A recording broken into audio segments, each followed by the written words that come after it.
Irmãos, eu estou alegre porque estamos estudando os livros proféticos do Antigo Testamento. Fizemos essa jornada, eu sou o pastor Valdeir Contaifer. Estamos na última aula, que vamos abordar Ageu, Zacarias e Malaquias. Espero que o seu coração esteja aberto para ler esse livro e extrair dele as coisas que Deus tem para nós. As aulas que estamos falando, esses vídeos são apenas apresentação das aulas, apresentando também os livros, estão na MIDI, na plataforma de ensino à distância EAD da AMID, a plataforma virtual, e com o título de Antigo Testamento 1, 2, 3 e 4, né? E também Novo Testamento. E você é convidado a participar também. E eu agradeço por estar acompanhando esses vídeos. Bem, vamos ao profeta Ageu. Ageu é um profeta bem interessante. Primeiro, para começar pelo nome dele. Esse nome Ageu significa o festivo. Nós não sabemos por que o profeta teve o nome de o festivo, mas é muito provável que ele tenha nascido durante uma festa ou em época de festa judaica, né?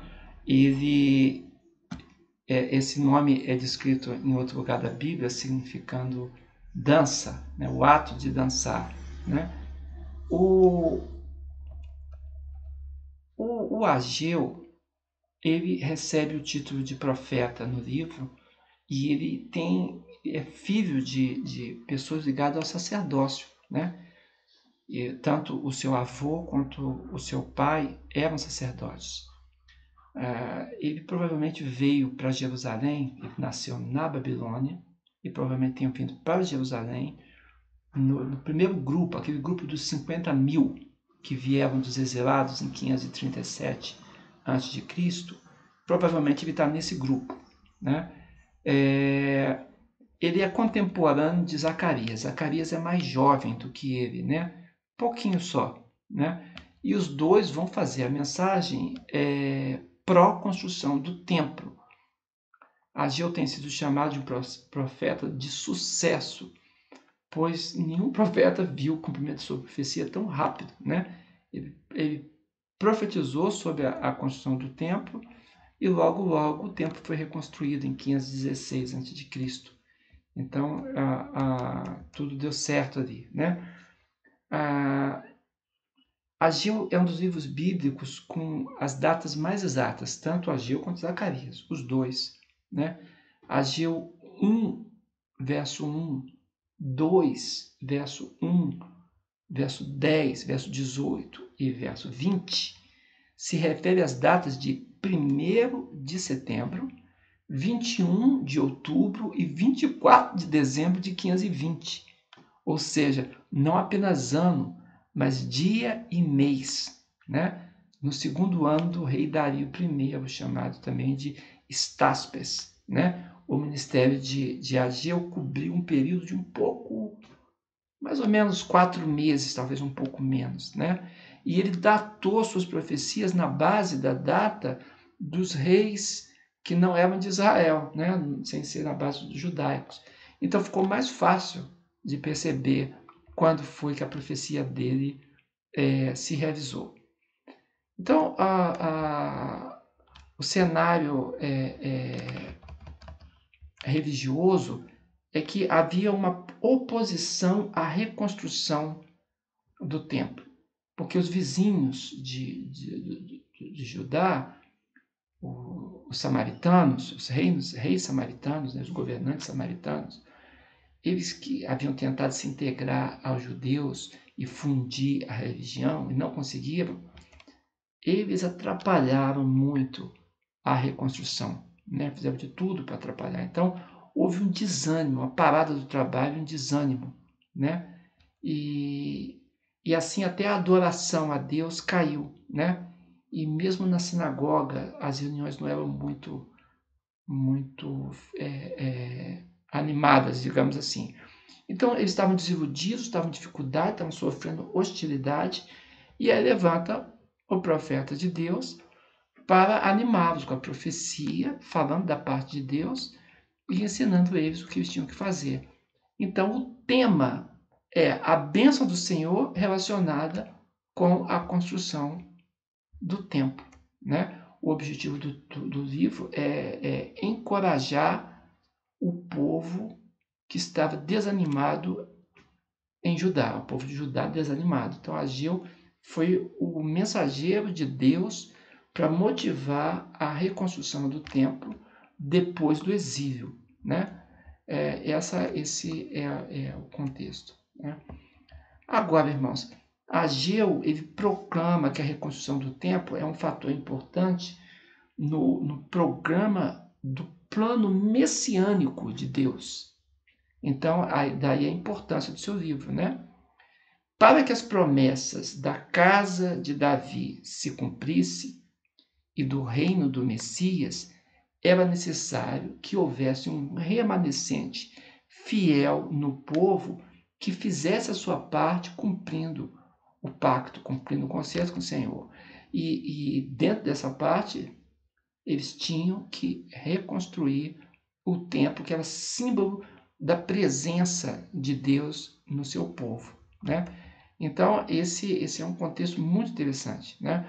E a certeza de que as promessas messiânicas continuava confirmada por causa da presença de Zorobabel, né? Então, Ageu estava anunciando o restabelecimento da dinastia davídica na pessoa do governador, não é um rei, mas do governador Zorobabel.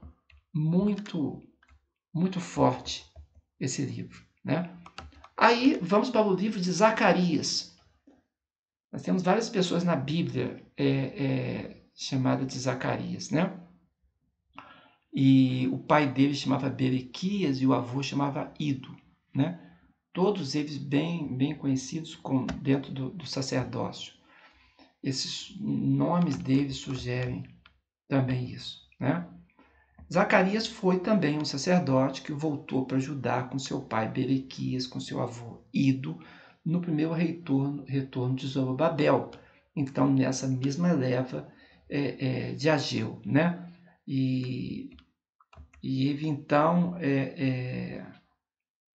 ele se lança, então, na profecia, tocado pelo chamado do Senhor, né? E vai animar o povo que estava desanimado, né?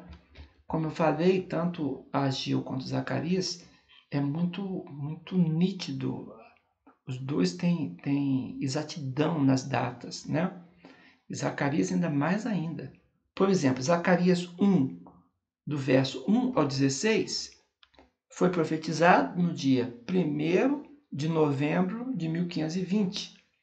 Zacarias 1, 7 e 6, né? Também o verso 15, vão acontecer no dia 24 de 5 de 1519. Está entendendo? É muita exatidão, porque eles fizeram questão de dizer as datas e deixaram uma referência boa para nós, né? A situação política, então, é a mesma que encontra no livro de Ageu, né? Porque os dois são contemporâneos, e enfatiza essa relação da obediência a Deus na reconstrução do templo com a bênção divina na vida do seu povo. O povo tinha que cumprir aquilo que tinha, e Deus iria cumprir a sua palavra também enviando o Messias, né? Então, esse é o cenário histórico nos problemas da reconstrução, né? E a gente tem também um cenário histórico em Zacarias 9, bem interessante. O rei da Pérsia era Dario I, já falamos dele. Staps, é o nome dele, Ristaps, na verdade, que é o nome grego. 522 até 485 a.C. Dario I foi derrotado pela Grécia na Batalha de Maratona, né? A Grécia tinha estados que se juntavam em confederação e lutavam, então, contra o rei persa Dario I nessa Batalha de Maratona, né?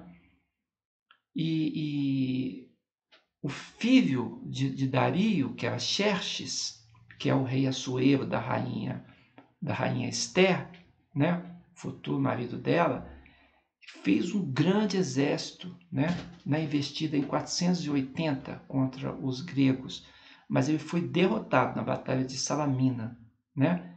E foi nesse cenário que Zacarias, então, escreveu os capítulos de 9 a 14 de Zacarias, começando com uma detalhada descrição da invasão grega, que estava se apossando de toda a Palestina, exceto Jerusalém, que foi poupada, foi protegida milagrosamente, milagrosamente pela mão do Senhor. Isso está descrito em Zacarias 9, de 1 a 9. Então, o tema de Zacarias é a necessidade de completar o templo e de preparar-se para a vinda do Messias, né? É realmente uma mensagem muito forte. Então, nós temos Ageu, Zacarias e temos Malaquias, né? O profeta Malaquias é o último do Antigo Testamento, né? O último livro do Antigo Testamento está aqui dentro do nosso estudo de livros proféticos. Malaquias é usado somente uma vez esse nome, né? Em Malaquias 1:1, e significa meu mensageiro, né? Mensageiro de Deus, né? Ele realiza um trabalho também muito forte. Malaquias, mensagem muito forte, porque ele quer pureza no coração do povo, né? Ele quer que o povo se volte a Deus, saindo da religião ritual e indo para uma religião espiritual, né? E tudo isso traz uma grande satisfação para o nosso coração, porque nós também não podemos cair numa adoração meramente ritual e mecânica, que Deus não aceita.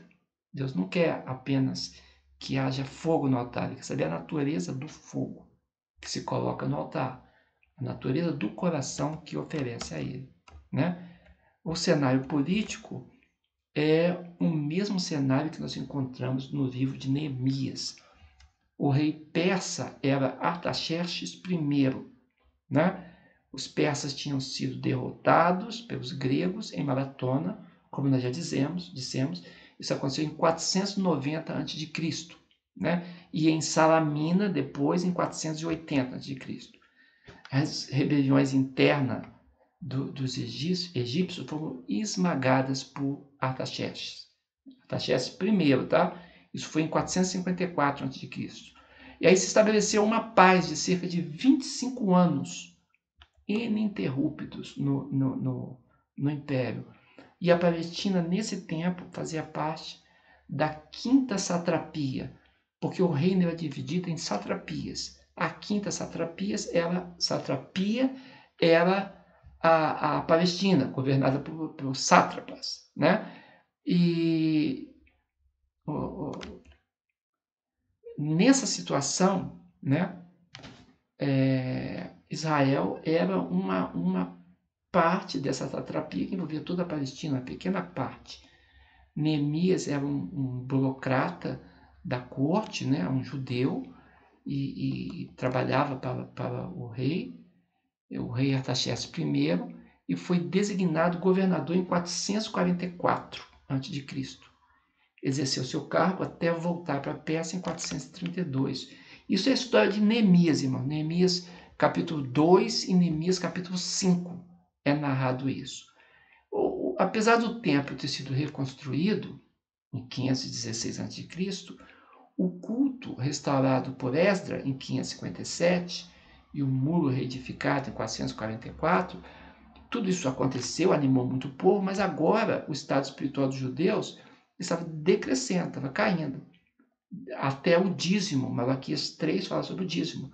O dízimo não estava mais sendo entregue e os judeus estavam se tornando indiferentes para com as funções do templo e para com o culto, para com o louvor. A moral mostrava-se totalmente baixa, frouxa, e havia uma estagnação espiritual, né? Isso é narrado em Malaquias 3 sobre o dízimo, de 8 a 10, e essa frouxidão espiritual em Malaquias 2 e em Malaquias 3, né? Bem, com tanta indiferença espiritual, Então, Deus, então, vai levantar o profeta para falar que ele não aceita esse estado de coisas, né? Havia indiferença para com o casamento, casando mulheres com mulheres que não temiam a Deus, e depois se divorciavam das mulheres também, até divorciando das mulheres da sua própria nação. Malaquias 2, de 11 a 16, fala sobre isso. Né? Havia pecados sociais, pecado de perjúrio, de fraude, de opressão do que era fraco e pobre. Malaquias 3, 5 fala sobre isso. Um egoísmo material, querendo roubar até de Deus, não entregando o dízimo. E o esquecimento da aliança de amor que tinha sido feita com Deus mediante Moisés. Né? Então, tudo que aconteceu no Sinai estava esquecido. Malaquias 4, 4. E é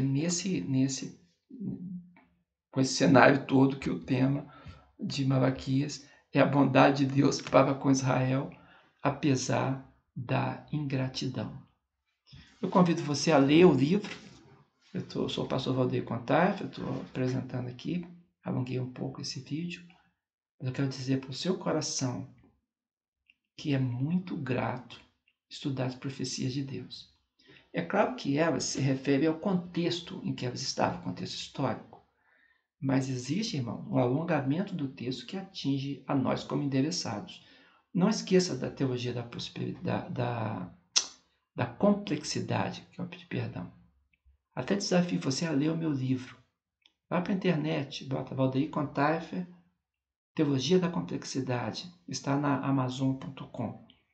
E leia para entender como se dá essa complexidade, o alongamento do texto a nós, como questão hermenêutica. Agradeço esse período e peço que você me acompanhe também na plataforma da MID, aqui no YouTube, os nossos estudos sobre o Novo Testamento, livro por livro. Obrigado, que Deus nos abençoe. Amém.